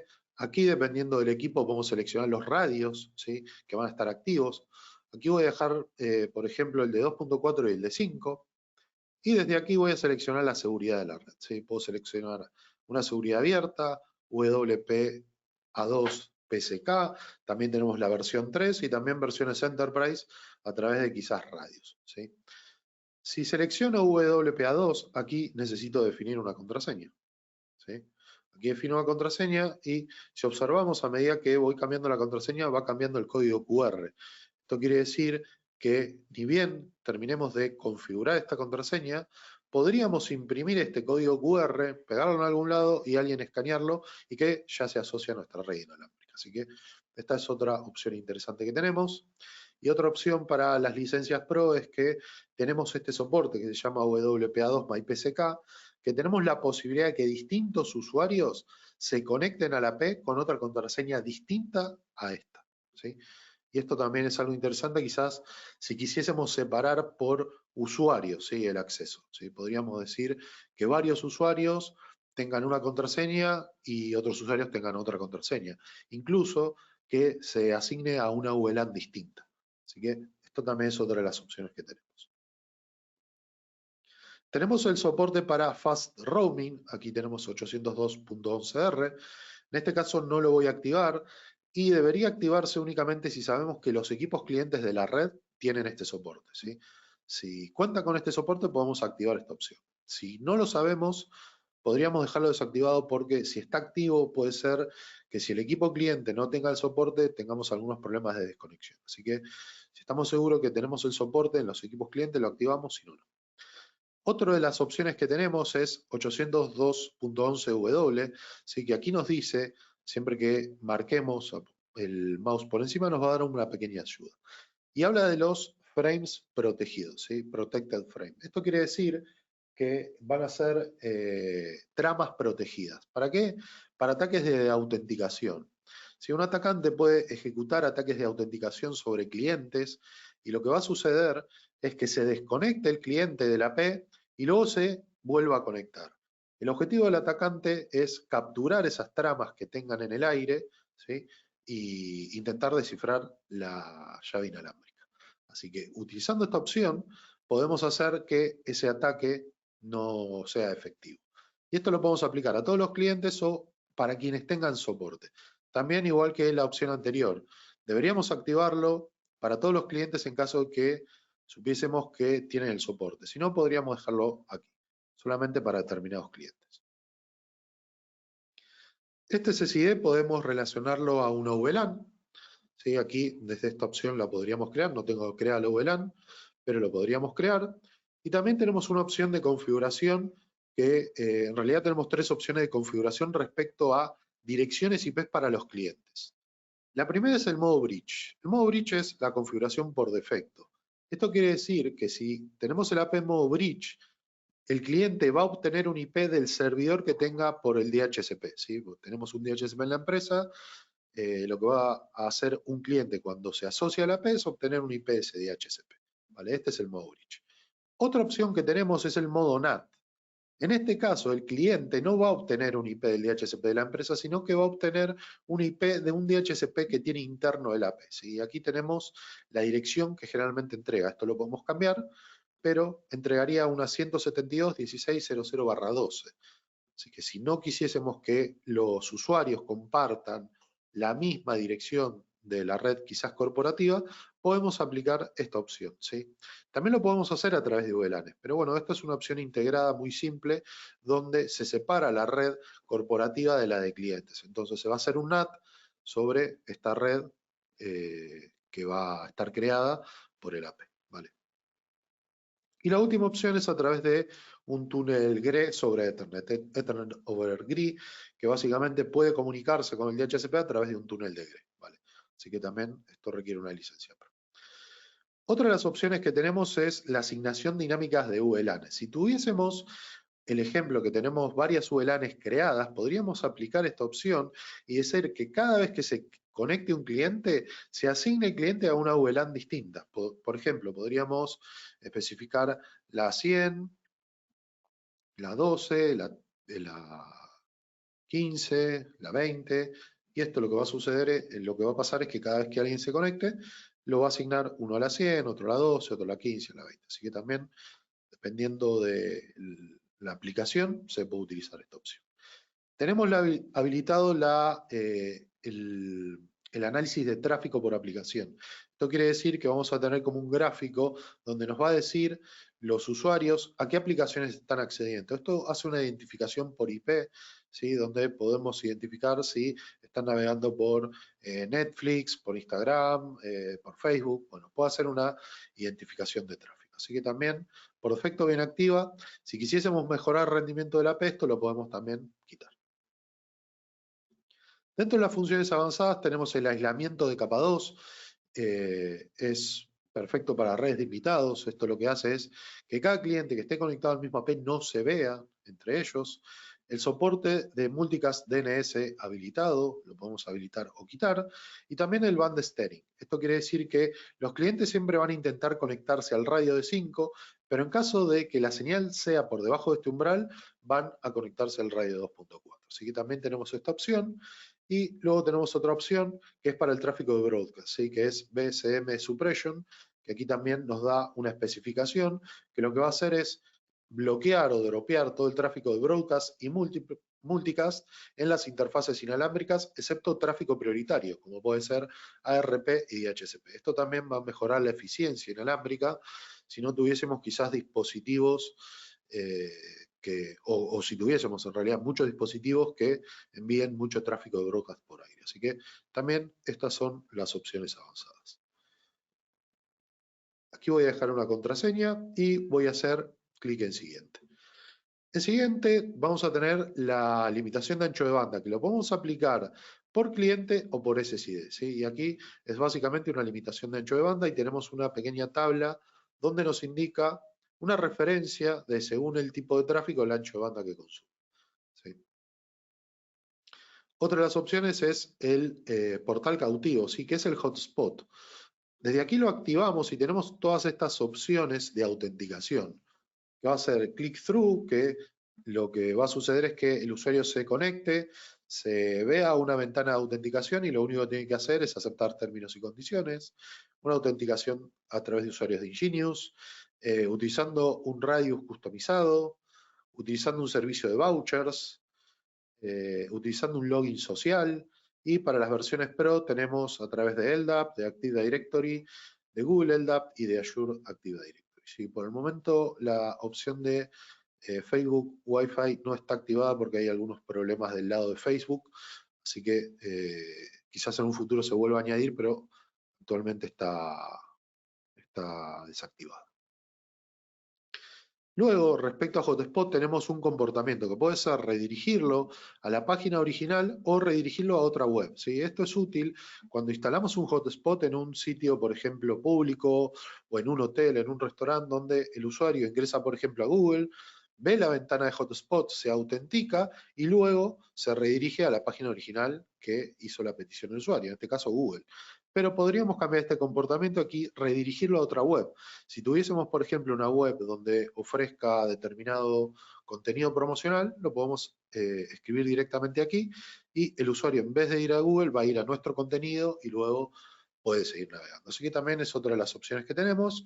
Y dentro de las opciones avanzadas tenemos el timeout de las sesiones, el timeout del idle, que es cuando no está básicamente teniendo actividad, y el Wallet Garden. ¿Sí? El Wallet Garden es para que sin tener que estar autenticado en el hotspot pueda acceder a determinados quizás recursos, como puede ser un sitio web o una red del tipo privada. Así que estas son las opciones que tenemos en avanzado.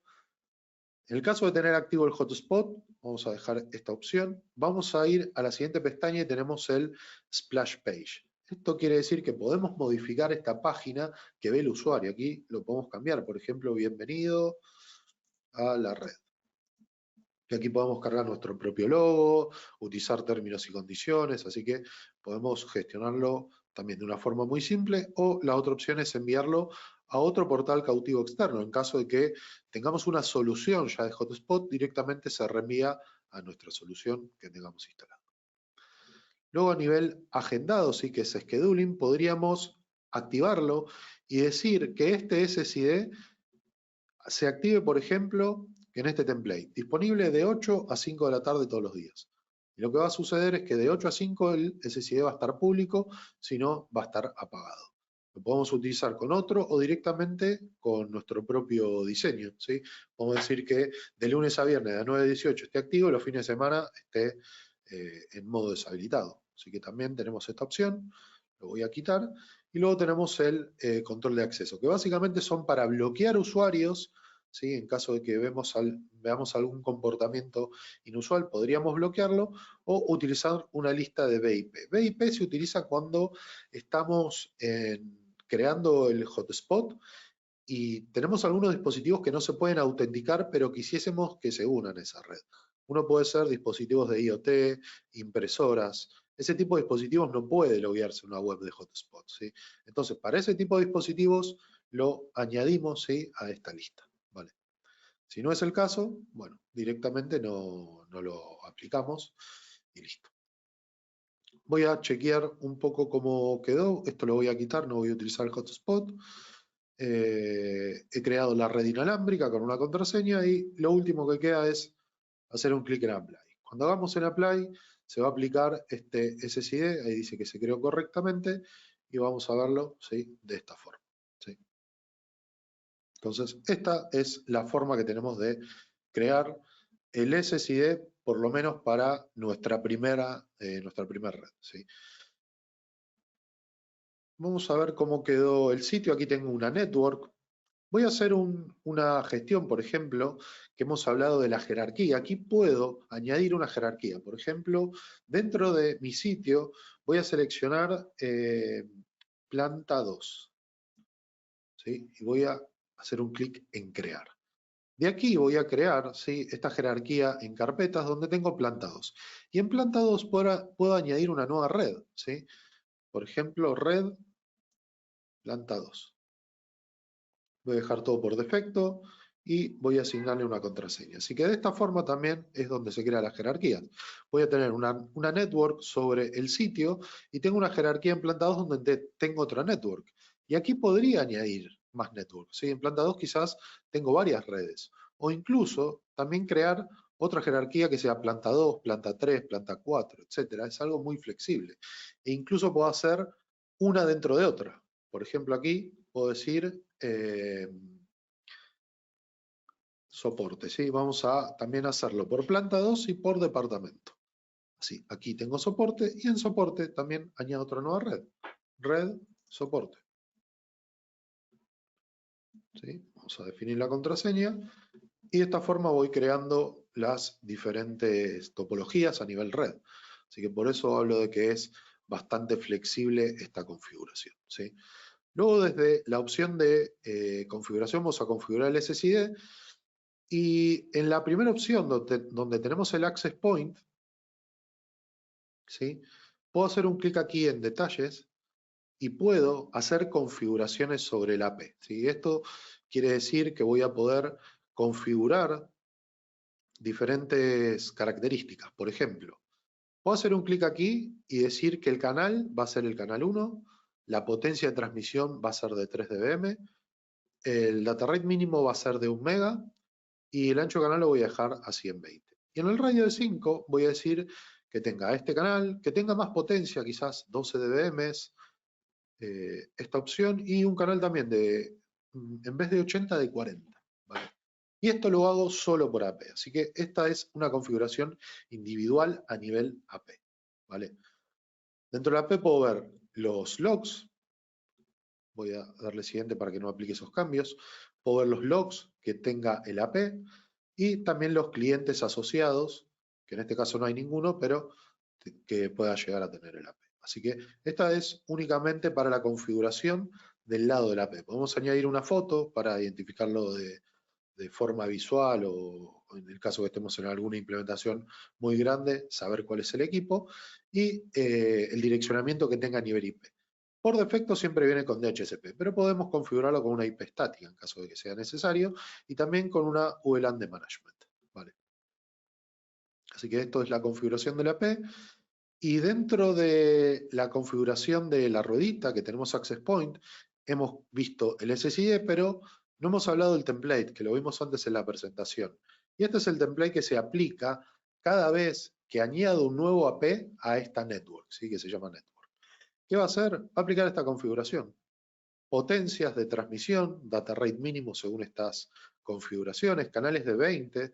Recordar que cuando hice el ajuste sobre los canales, tenía esta configuración, ¿sí? Tenía un canal de 80 y lo configuré en 40, a algunos le subí la potencia de transmisión, pero es porque sigue esta plantilla de configuración, ¿sí? Y esto es lo que hace básicamente esta plantilla. Yo aquí lo puedo ajustar, ¿sí? Puedo decir que en realidad la potencia de transmisión sea auto cada vez que se añade un nuevo AP. Entonces ahora si añado un nuevo AP a la network, se va a configurar como auto. Entonces también es otra de las opciones que vamos a ver, ¿sí? Y luego tenemos opciones como balanceo, como el mesh, tenemos deshabilitar a X, tenemos los límites de clientes y tenemos esta opción, sí, que dice DCC, que dije, lo voy a comentar, que es Dynamic Channel Selection, ¿sí? Que lo que hace es seleccionar de forma dinámica una frecuencia para evitar las interferencias. Y esto lo que hace la AP va escaneando cada determinado tiempo el entorno y si detecta que hay una interferencia, directamente va a cambiar de canal. Y aquí lo ajusto, con un intervalo de que lo haga cada 1 hora. El tiempo mínimo son 15 minutos. Según lo que defina el administrador, si quiere utilizar esta opción, puede utilizarla. Entonces el AP va a hacer un escaneo y va a intentar fijarse en una frecuencia donde trate de tener menos ruido, ¿sí? Según el análisis que haga. Si no, la otra opción es desactivarlo y aquí sí, hay que configurar la frecuencia según la disposición que hemos planificado. Por ejemplo, canal 1, 6, 11. ¿Vale? Así que esta es la configuración que vamos a ver dentro por lo menos los APs, el SSID y las plantillas. ¿Vale? Vamos a volver aquí a la presentación y vamos a ver otras cosas que tenemos dentro de los APs, sobre todo el tema de la seguridad. ¿Vale?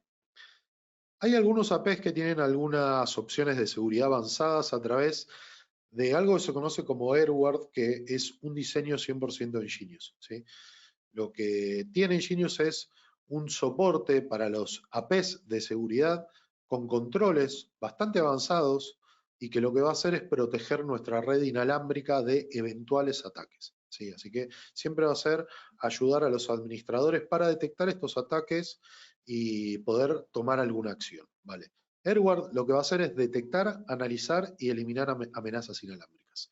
Y lo hace sobre estos 4 verticales, que va a ser a través de Neighbors AP, de Rocks AP, de Evil Twin y de RF Shaming, que son, algunos son 3 ataques que los marca en rojo, y el de Neighbor AP puede ser eventualmente un ataque, puede ser un error de configuración de un administrador. Así que ahora vamos a ver cada uno de ellos bien qué es. Respecto a los APs, vamos a tener un concepto que es WIDS y WIPS, que la diferencia entre ambos es que puede detectar ataques y notificar, y el segundo puede detectar ataques y también tomar alguna acción, ¿sí?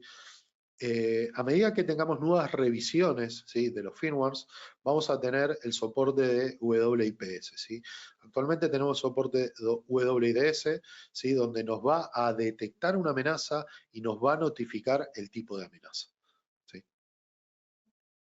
Bueno, aquí tenemos algunos motivos de los ataques, que generalmente va a ser robar información, credenciales de acceso, robar información de tarjetas de crédito, bases de datos.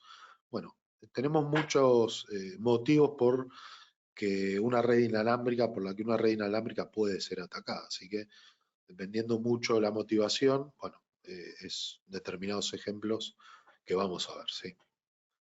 Uno de los ataques más comunes en una red inalámbrica es el ataque que se conoce como man in the middle, hombre en el medio, que básicamente es un atacante que se posiciona en medio de un cliente válido y el AP, tratando de que el cliente envíe todo su tráfico a través del atacante, capturar los datos y robar ese tipo de información, tarjetas de crédito, accesos, bases de datos, etc. Para finalizar el ataque de man in the middle, el atacante tiene que hacer otros ataques previamente. Y estos son los ataques que vamos a ver a continuación. Uno de ellos se conoce como Evil Twin. Evil Twin es un ataque donde un atacante, ¿sí?, lo que hace es crear una P con el mismo nombre del SSID y también con la misma dirección MAC, ¿sí? Así que esto es muy simple de crearlo para un atacante. Se crea una P con el mismo SSID con la misma dirección MAC de la P, ¿sí?, el AP válido. Airware tiene la capacidad de detectar este tipo de ataques y notificarlo. Así que esto va a ser algo bastante interesante porque en redes quizás públicas puede suceder esto y quizás en redes corporativas es bastante importante porque ahí sí tenemos quizás datos más sensibles. Entonces, si un atacante realiza este tipo de ataque con los APs que tengan soporte de Airware, que son los APs de seguridad, vamos a poder identificar estos ataques.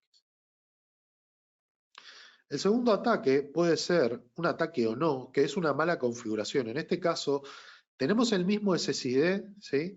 Pero quizás la dirección MAC es distinta. Y esto puede suceder porque un usuario trajo quizás un router de su casa, lo configuró con el mismo SSID de la empresa, entonces lo que va a suceder es que algunos usuarios de la red se conecten a ese SSID y no tengan conexión, pero no es por intencionadamente, sino que lo hizo quizás por desconocimiento, o un administrador también quiere extender su red y configura el mismo SSID con otra marca. Entonces, el AP de seguridad va a detectar que hay otra AP con el mismo nombre que tiene configurado. Así que esto también puede ser un tipo de ataque o un error de configuración, pero Airware también lo va a detectar y lo va a notificar. El otro ataque que tenemos es RF Jamming, que es un bloqueador, un dispositivo, un atacante lo que puede hacer es generar o instalar quizás un dispositivo con muchísima potencia sobre la banda de operación y lo que va a hacer es tratar de bloquear las señales de red. ¿Sí? Si hace eso, lo más probable es que quede inaccesible la red para los clientes válidos porque tenga quizás mucho piso de ruido. Entonces, los APs también pueden detectar estos ataques. Ataques de autenticación lo hemos visto también con el soporte, ¿sí? Airware detecta estos ataques de autenticación, pero a través de 802.11w, si tenemos el soporte activado, y también tenemos el soporte del lado de los clientes, este ataque se puede resolver. Pero independientemente de eso, Airware va a detectar cuando alguien está haciendo este ataque, ¿sí? Porque puede suceder que tengamos el soporte del lado de los clientes o no, pero en caso de no tenerlos, no importa, Airware va a detectar el ataque y va a decir, hay alguien que está realizando un ataque de autenticación a la red y también lo va a poder detectar. Esto siempre nos va a servir para que el usuario tome alguna acción. Y esto lo vamos a ver en la sección de Airware Management, ¿sí? El soporte de Airware lo tienen actualmente los modelos SW220 y 230S, ¿sí? Que son los modelos de seguridad. Porque también tenemos el modelo SW220 y 230, pero la S lo que nos dice es que es un modelo enfocado a la seguridad donde está equipado con Airware, ¿sí? Así que para esto también vamos a requerir una licencia Pro, pero tenemos el soporte de nivel de seguridad por aire. Así que según el tipo de entorno puede ser muy útil utilizar una AP de seguridad, ¿vale? Así que esto siempre vamos a tener este soporte disponible para estos modelos. Según lo que comentaba, el tipo de red, sea necesario o no, pero bueno, la solución la tenemos disponible, puede detectar ataques por aire y el administrador puede realizar algunas acciones, ¿sí? Cuando tenga este tipo de ataques. Últimos temas que veremos es la autenticación con doble factor, ¿sí? Dentro del cloud podemos habilitar el doble factor. Esto quiere decir que lo hacemos a través de Google Authenticator. Podríamos decir que ni bien se autentique a alguien en el cloud, requiera un doble factor a través de la aplicación de Google Authenticator. Esto es una aplicación bastante segura para quienes ya la utilizáis y para quienes no, lo comento un poco. Es una aplicación donde va cambiando el código cada determinados segundos. Entonces, es un factor de seguridad bastante alto y de esta forma podríamos, ¿sí?, requerir que los administradores que gestionen el entorno en la nube tengan la aplicación de Google Authenticator con el doble factor. Es realmente muy simple de hacerlo, siempre que activemos este doble factor, en la sección de seguridad vamos a tener en código QR, ¿sí? Cuando tengamos la aplicación instalada, por ejemplo, de Google Authenticator, lo que vamos a hacer es escanear este código QR y de esta forma Google Authenticator valida nuestra cuenta del cloud con la aplicación. Entonces, cada vez que nos solicite un segundo factor de autenticación, vamos a tener que abrir la aplicación de Google Authenticator e ingresar el código que vemos en pantalla. Y de esta forma también aumentamos bastante la seguridad, ¿sí?, respecto a lo que son los accesos. ¿Vale? Vale, y tenemos algunas también herramientas de diagnóstico Vamos a verlo del lado del controller.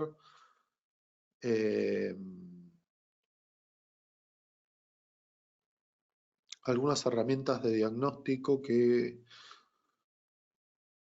Vamos a verlo del lado del AP.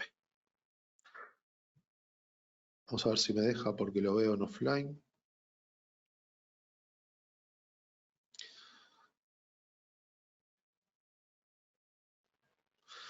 Aquí tenemos herramientas de diagnóstico que lo veremos siempre del lado del AP. ¿Sí? Del lado del AP hay varias herramientas que voy a intentar ejecutarlas, donde vamos a ver actividad, por ejemplo, de CPU. No me lo está mostrando porque no tengo el AP conectado. Podemos utilizar la captura de paquetes, podemos utilizar el escaneo de bandas, y podemos ver también la latencia que pueda llegar a tener hacia un destino. Estos son únicamente herramientas de diagnóstico a nivel AP. Para los modelos que tengan este soporte, ¿sí? Tenemos el analizador de espectro. Así que esto también requiere una licencia de Pro, una licencia Pro para utilizarlo. Pero hay algunos modelos que tenemos el analizador de espectro, que lo hemos visto anteriormente, y podemos hacer un análisis ya no solo sobre las bandas de operación, sino sobre el aire en sí. Si tuviésemos algún equipo que transmita sobre 2.4, 5.8, ¿sí? Veríamos la información sobre el analizador de espectro. Y luego tenemos los clientes en vivo, ¿sí? Cuando tengamos clientes asociados a nuestro SSID, podríamos verlo desde aquí o también dentro de la opción, ¿sí? De clientes, que siempre lo podemos chequear desde aquí, ¿vale? Así que esto es un poco algunas características que tenemos, ¿sí? El cloud es una solución bastante completa, donde no solo vamos a gestionar los APs, sino que vamos a gestionar switches, gateways, topologías de red, VPNs, etc. Así que en esta sesión la idea era compartir un poco sobre la adopción, la creación del primer SSID, algunas configuraciones adicionales y también un poco de soporte a nivel frecuencia para quienes estéis interesados en obtener la certificación, ¿sí? La certificación de Wireless Professional, ¿vale? Última opción que vamos a mostrar es respecto al examen. ¿Sí? El examen generalmente son 40 preguntas, si tenemos 40 minutos para resolverlo y tenemos 3 intentos en caso de fallar. ¿Sí? Si fallamos una cuarta vez, se puede volver a realizar el examen. ¿Sí? Hay que contactarnos a través del correo electrónico academy@ingenious.ai, ¿sí? Para lo que son intentos adicionales. Dentro de la web de Academy tenemos toda la información teórica, ¿sí? Respecto al examen.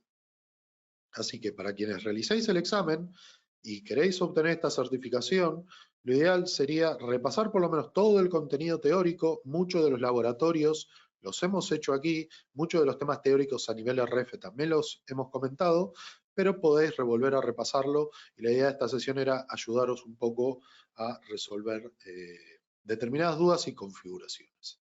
Vale. Vale, y con esto hemos finalizado, ¿sí? Todo nuestro lab. Lo que puedo hacer ahora es resolver algunas preguntas que tengamos, ¿vale?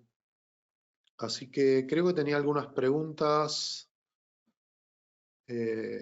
Francesc me dice, hola, dice separar los APs en una sala diáfana, ¿a qué distancia recomiendas poner los APs?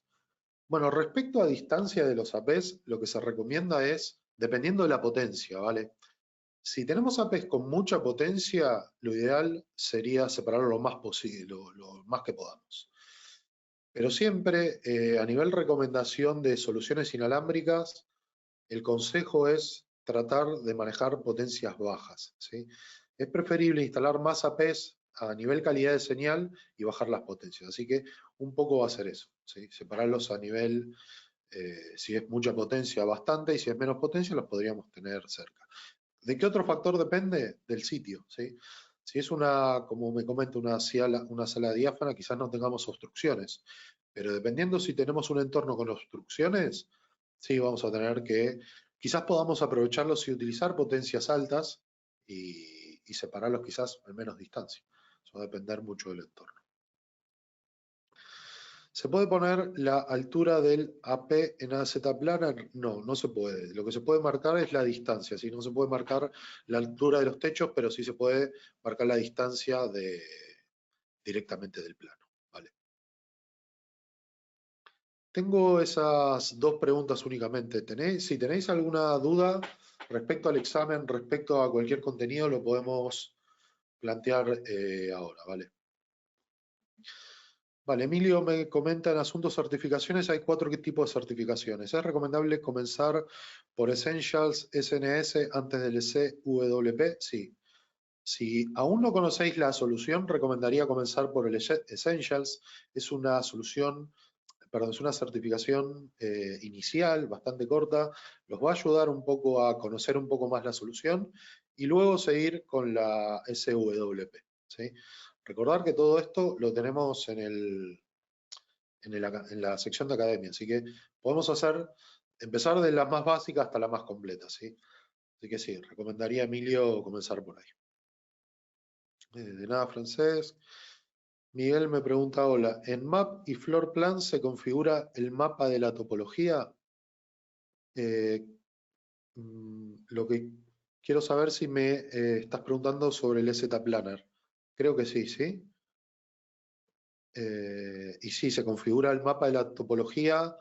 En mapa se va a configurar lo que es el plano y luego en Floor tenemos la sección para añadirlo directamente, ¿sí? A ese plano. He intentado configurar los OPs en Floor Plan, pero solo me aparecen en el mapa. Vale, ahora lo podemos chequear. De nada, Emilio. Sí, actualmente, Gilberto, los exámenes son únicamente en inglés. Se va a empezar a realizar traducciones para estos exámenes, pero sí, actualmente los tenemos en inglés, pero podéis utilizar algún traductor, ¿sí? Algún traductor directamente desde ahí. Pero sí, en un futuro la idea es que sea en español. Perdona una interrupción, Darío, una Sí, clarificación. Buenas vale. tardes, muy buenas tardes a todos. Sobre lo que apuntaba, sobre la que apuntaba Gilberto, como bien decías, puedes usar el traductor por ejemplo, el de Chrome, la traducción instantánea de Chrome, y los vídeos, que es la parte que está completamente en inglés, los vídeos en el 95% de los casos se pueden abrir en YouTube con subtítulos. Por lo tanto, bueno, es accesible, de alguna forma es accesible. Y recordaros, os hemos dejado un documento en el apartado de documentos del panel de control, de vuestro panel de control del webinar, donde tenéis unos links de interés y ahí tenéis un link a la opción de equipamiento gratuito para integradores. Bueno, para aquellos que quieran probar nuestros equipos y quieran certificarse, pues superando uno de nuestros exámenes, ECWP o ECNP, pueden acceder a un punto de acceso o a un switch. Nada más. Vale. Sí, es correcto. Todos quienes queráis acceder a una AP o un switch, tenéis esta opción realizando el examen, ¿vale? Lo último que quiero compartir es lo que no pudimos ver anteriormente, que es el Wi-Fi Planner, ¿sí? Que voy a recordar, sí, creo que fue Miguel que me comentó sobre el tema de los planos, ¿sí? Desde aquí, desde el Wi-Fi Planner, podemos crear nuestro propio proyecto, por ejemplo, no sé, colegio, ¿vale? Seleccionamos un país y creamos crear, ¿vale? Aquí en colegio puedo ver el proyecto y desde aquí cargamos los planos, ¿vale?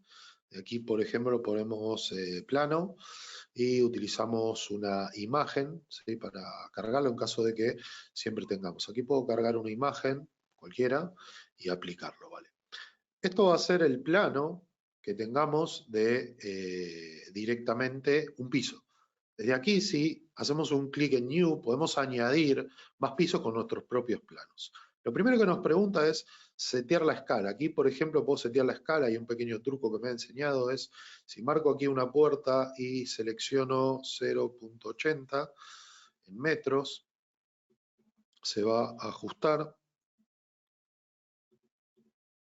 todo el plano, ¿sí? Lo puedo utilizar una regla para medirlo y tenemos, por ejemplo, 13 metros, ¿vale? Okay.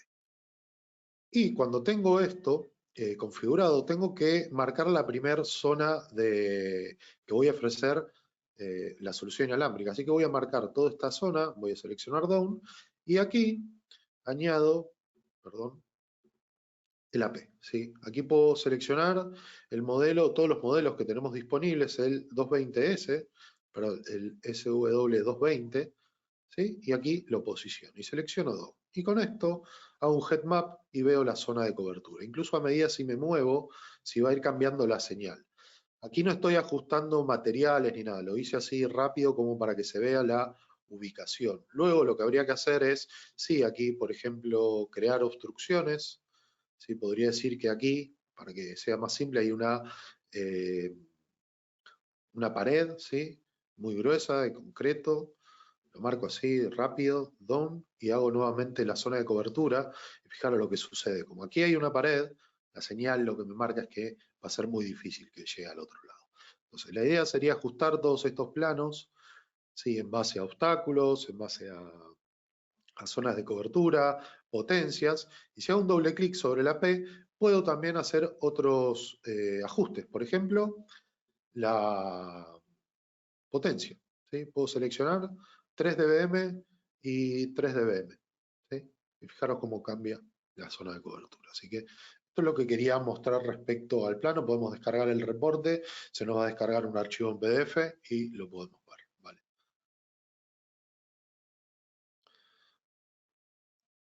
Voy a ver si me queda alguna duda. Gilberto, ¿hay alguna otra manera de obtener licencias que no sea por dispositivos o solo por dispositivos? Otra manera de obtener licencias. No sé si entiendo bien la pregunta. Eh, las licencias siempre van por dispositivo, pero no sé si tienes otra.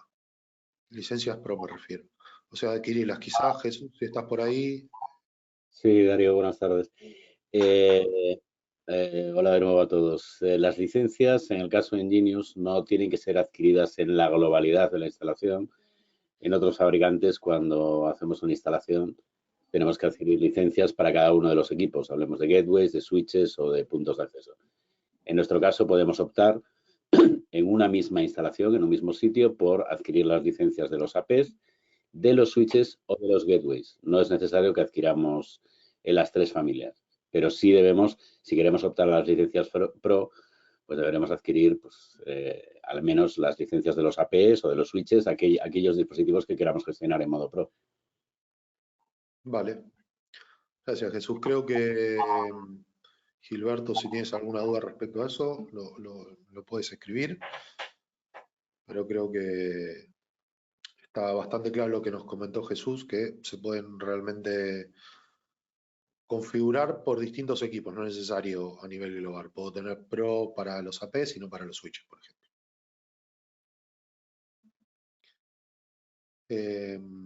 Bueno, no tengo más preguntas aquí. Si alguien tiene alguna pregunta, la discutimos ahora.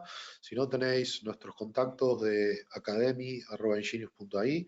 Podéis escribirnos un correo ahí. Siempre vamos, todos los meses hacemos 3 webinars de formaciones, de tecnología, de implementaciones, así que podéis seguirnos por ahí. Tenéis el canal de YouTube y también tenéis el canal de GoToWebinar, que se pueden ver los webinars anteriores y se pueden ver los que serán a futuro, ¿sí? Así que hasta abril, que tendremos los próximos, donde vamos a hablar de autenticaciones a través de Active Directory o de Azure. Bueno, en abril tenemos 3 webinars más hablando de eso, ¿sí? Sobre Active Directory, vamos a hacer una de formaciones y quizás alguna de despliegues, así que espero veros nuevamente. Gracias a ti, Gilberto. Gracias a ti, Emilio, por las palabras. Y bueno, gracias a todos por vuestro tiempo. Espero verlos en próximos webinars. Y bueno, para quienes optéis por la certificación, mucha suerte. Y recordar que tenéis, como comentaba Jesús antes, una AP o un switch para probar a medida que vayáis avanzando con eso, ¿sí? Así que bueno, gracias a todos por participar y nos vemos en la próxima. Venga, adiós a todos.